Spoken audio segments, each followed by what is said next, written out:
Hey y'all, and welcome to Cliffhangers and Cocktails podcast with my co-host Shea McLeod and me, Amy Sissel. We are USA Today best-selling authors of paranormal women's fiction, among other things. And this podcast is brought to you, as always, by the Caftan Coven.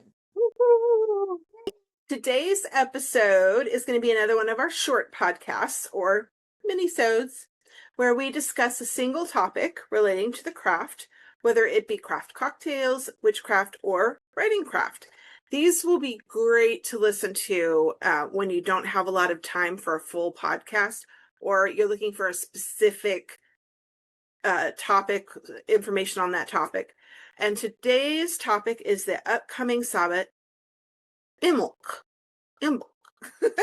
We talked a little bit about pronunciation, and I looked it up, and I would say I have called it Imbolc with the B sound forever. But when I looked it up, the B is often very soft or silent in some of the older pronunciations in Irish and some other Gaelic languages. So Imbolc. I don't know. Imbolc. Anyway, so feel free to look it up, say it, whatever is the correct way for you. No, we don't say words just because we like them said that way. Do your best to pronounce it correctly based on the language it comes from. And we will also do our best to make that be real soft, I think is our plan here. It is not easy for American English speakers, but we'll give it our best. We will do our best. I'm on Portuguese now. Well, yeah, but you still speak American English. Don't anymore. No. So anyway, today we're going to talk about Imbolc. What is it? What is it? Tell me what it is, Amy. It is one of the original Celtic festivals, which celebrates the coming of spring. In the Northern Hemisphere, it falls on the 1st or 2nd of February. In 2026, this year, it will be on the 1st. And in the Southern Hemisphere, it's in August, while we are celebrating Lunasa up here. Oh, did I put the wrong one down? You did. I wasn't going to mention it. I was going to let it go. So in the Southern Hemisphere, it's in August, while we are celebrating Lunasa. It also celebrates the goddess Briod and is associated with the lambing season. Ooh. So Saint Brigitte's Day. Saint Brigitte's Day usurped the holiday when the church took over, Christianizing it and turning the goddess into a saint, and the pagan celebration into a holy day.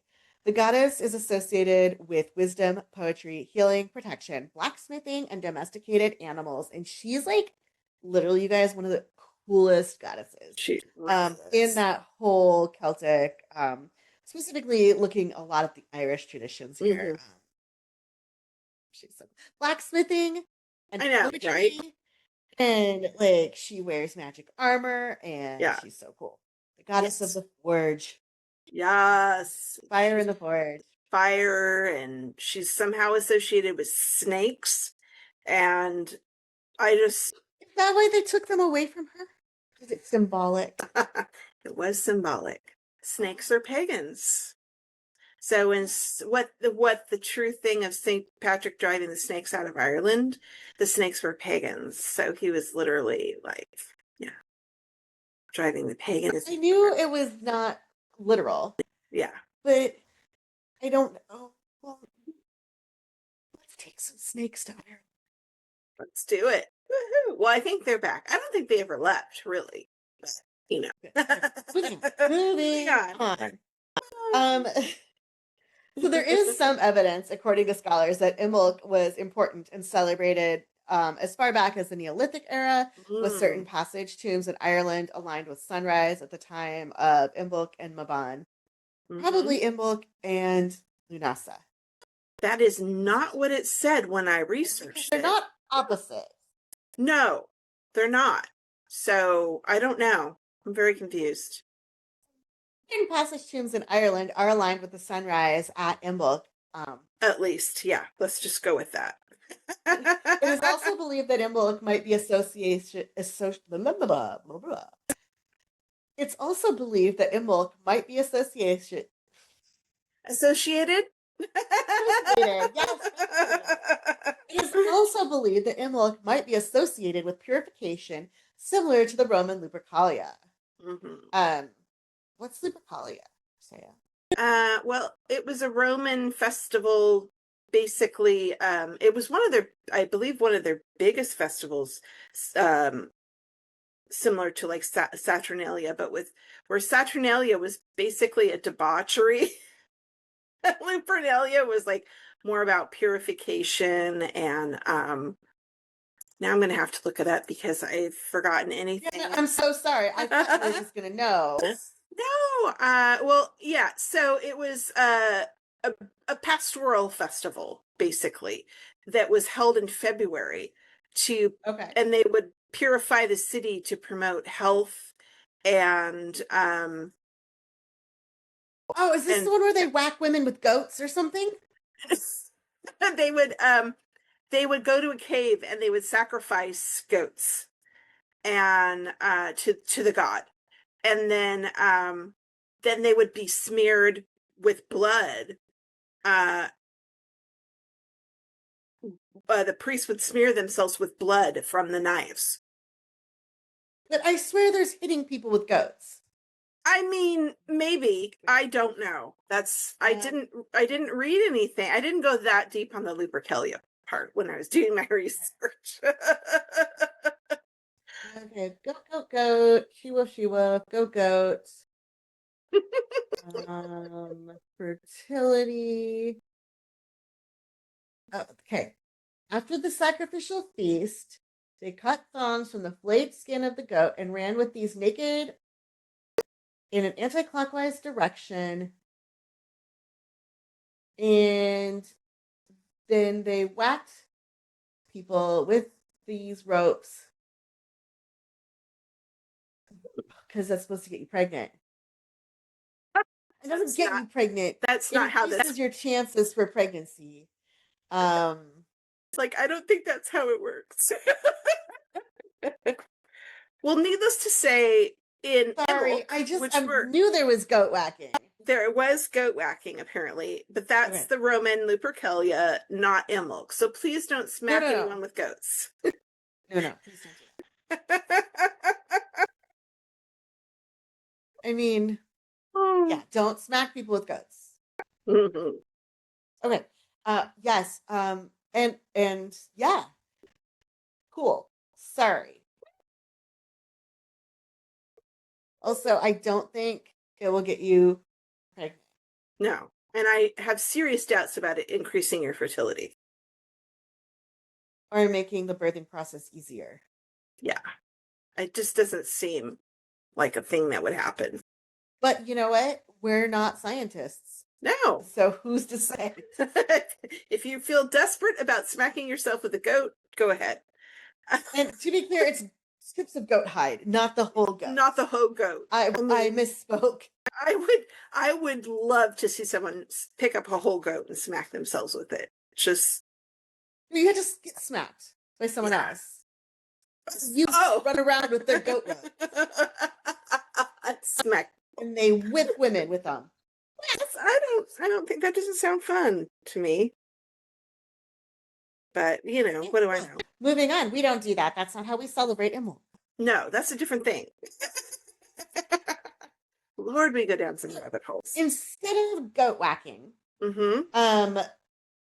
For Imbolc, celebrants prepared for their visit from Briid by crafting an effigy of the goddess from bundles of oats and rushes.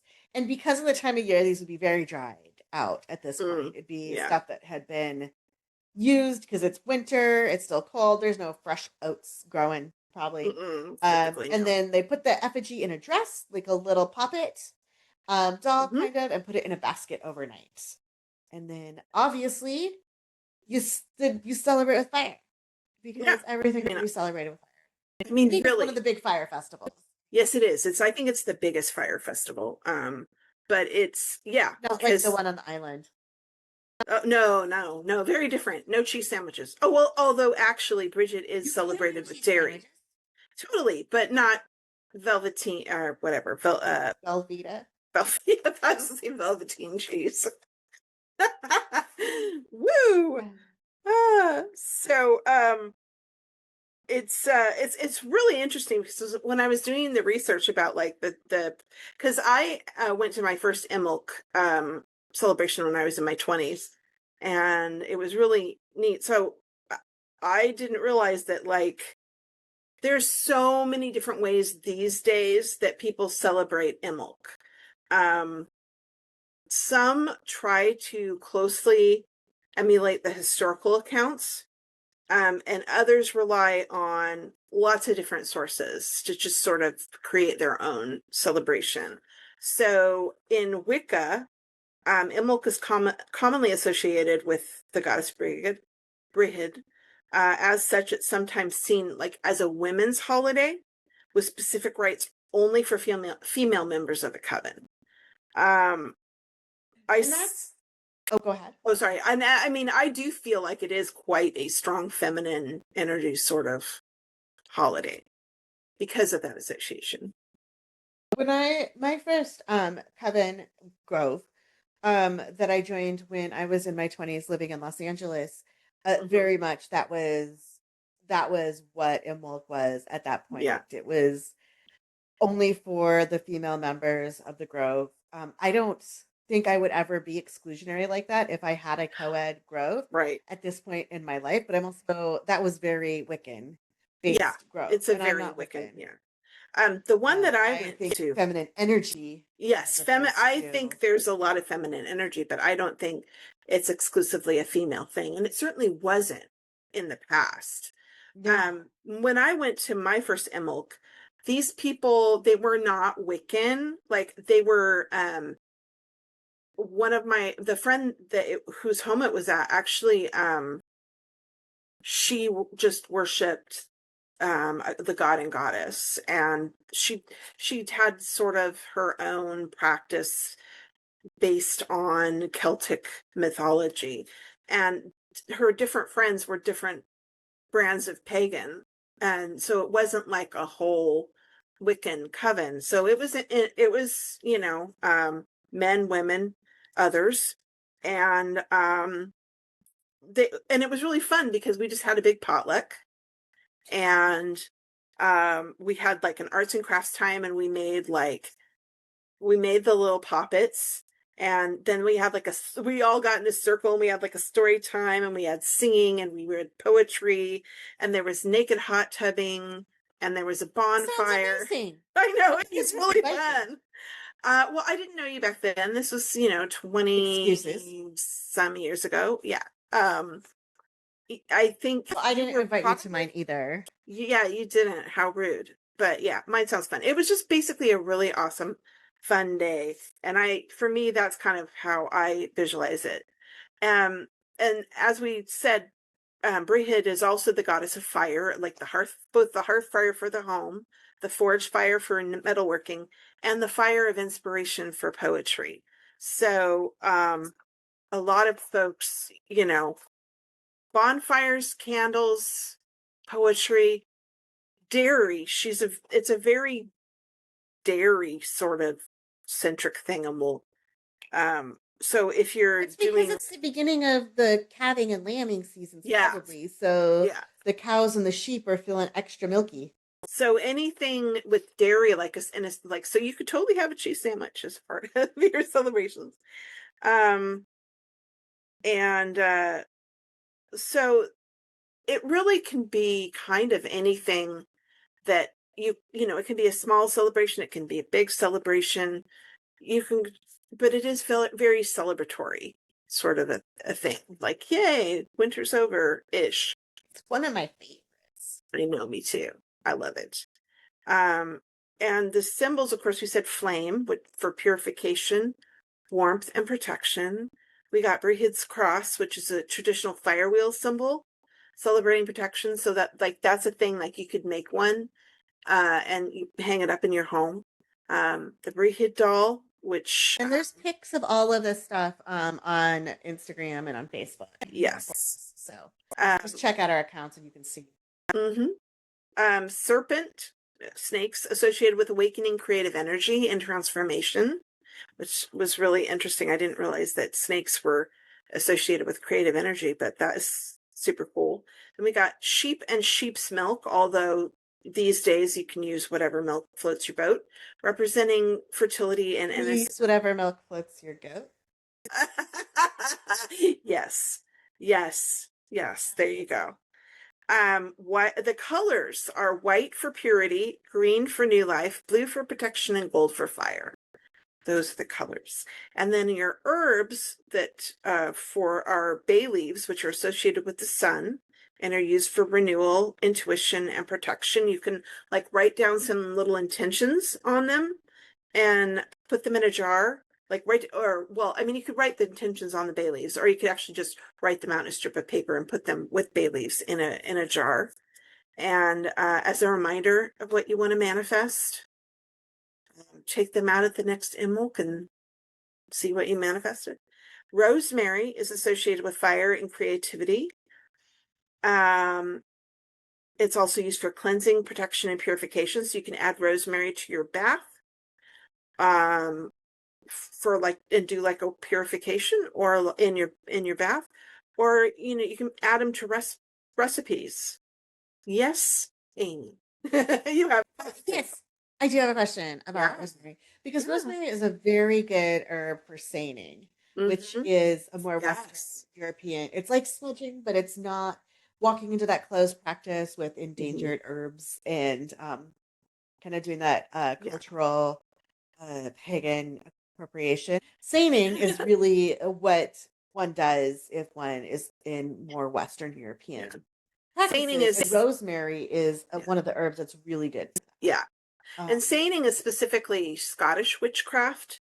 But I've never, when I was doing some research a while back, it said it was specifically Scottish. That I'm not sure if that's 100%, but and maybe Celtic, not specifically Scottish. But I am part Scottish, so and I connect with those areas, so and those forms of witchcraft. So I call it seining. I can't remember if it was Irish referred to it as That's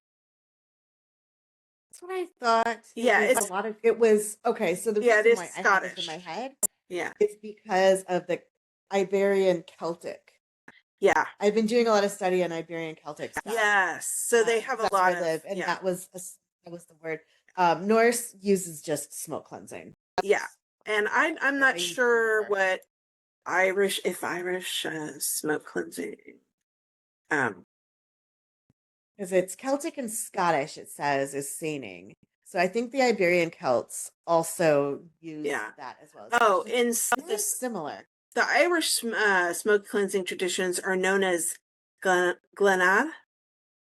Yeah, we don't have to use that word then. Yeah, that's but it's a part of a broader Celtic. Yes, it's this broader Celtic practice called seining. So apparently, both it's an ancient Scottish practice, but apparently it was more widely used by the Celts in general. So, which is why you would find it in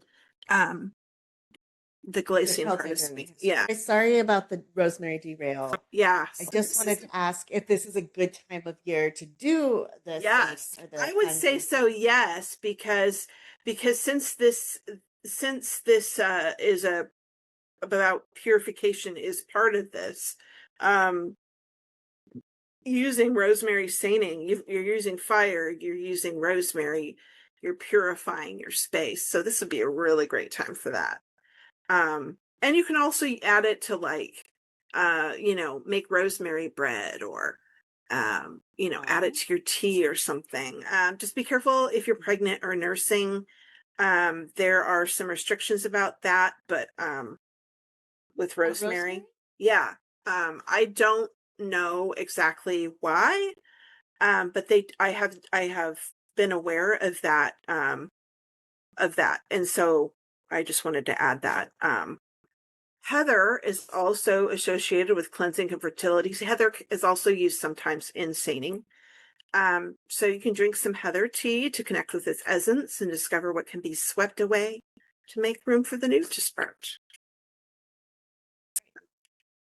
And This is a Yeah. good Oh, time of year. This is the time of year that I like to update my altar again. yeah. I like to do Yes. it Yeah. fairly often. I try to do it like every Sabbath, but you know, sometimes one doesn't do it. But this is definitely one that I make sure Yeah. I do. This is um Imbolc and Samhain are my two favorite Mm-hmm. Sabbats. So. And how do you update your altar for Um, Imbolc? I put fresh. If I have fresh herbs or whatever, I like switch out the dried stuff that I have on there for fresh. I switch out my candles for gold and white Mm-hmm. candles. Nice. I like to. I haven't always done this, but I like to have a little of the Reed's Cross. Yes. Yeah. Um, and then I do not like put dairy products on it but I eat meat, Yeah, I so wouldn't. I do I that every. mean, I wouldn't do that either, at least not for more than like a small amount of time. But you could also do like one of the dolls, one of the puppets, or um, it says also with seeds, white flowers. So, but the feast, which is always my favorite part, the food or the drinks. Dairy products like milk punch infused with Irish whiskey. I like Irish whiskey. Yeah. Butter, white cheeses, grains like oatmeal cake, rosemary and oat bannock, dishes symbolizing the change from winter to spring. Honey, eggs were often included, like custard tarts, honey cakes. I have a link to someone who put together a winter feast for Imbolc. And so we'll drop the link there to her. Uh, I think it's a blog post in the show notes so that you can. She's got recipes and things like that. But like I love that. Like I would say like Irish oatmeal cake with like a little bit of Irish whiskey in it would be like super yummy and very very yeah. Yeah. So, um, if you lean green in your witchy ways, or even if you just want to, y- you know, bless your land. This is a time basically to like take a nature walk, and like if you own or rent property, to take a little walk around it and bless the land. This was a time when they would also bless the land for, for the coming harvest. You may not grow harvest, but just it's good to bless the place you live, right? I think so. Yeah. And if you live in a climate that allows this, it's a good time to plant your Mm. early spring stuff. Mm-hmm. You could do a purifying ritual for yourself and your home. So, like we said, saining with rosemary or heather or both. If you don't have those, make yourself some salt water and, flick it around or spray it around. Salt is a great purifier. So, Cinnamon. cinnamon, yeah. And then do a candle magic ritual or go big and have a bonfire. know? um, you can do a candle blessing or scry in the fire because divination is a thing for Imbolc, and then burn incense for the goddess if that's part of your beliefs, or it's just simply for purification. So, there's basically, for me, it's always candles, food, booze. Not necessarily in that order. But I love the idea of doing little crafty things and stuff like that to celebrate. Fire and food. Fire and food. And of course, writing poetry because, fire of inspiration, poetry. There's a really great recipe for, I didn't make it today, we'll make it another day, but for an Imbolc cocktail.